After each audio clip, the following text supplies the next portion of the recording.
con il presidente Tonon per la presentazione dell'annata 2025-2026 del Vittorio Veneto. Presidente, ci siamo?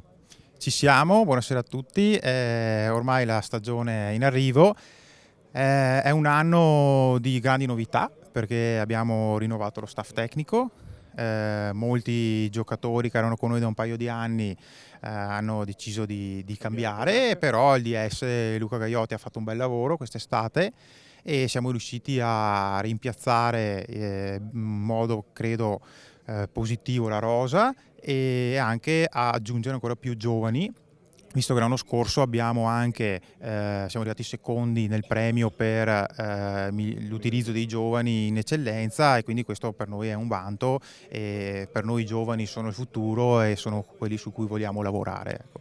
Lavorerete con i giovani e lavorerete con un allenatore che è capace per questo, proprio perché a Pieve ha lasciato un ottimo segno, ha lavorato per i 2 anni.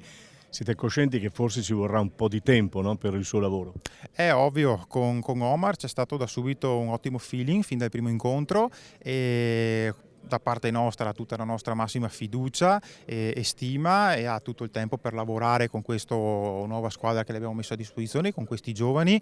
Ha lavorato, lui è nato a Carenia, ha fatto il settore giovanile, è passato in prima squadra, ora è qui da noi, è una bella sfida anche per lui. Hai già guardato intorno chi potrebbero essere le principali concorrenti per la vittoria finale?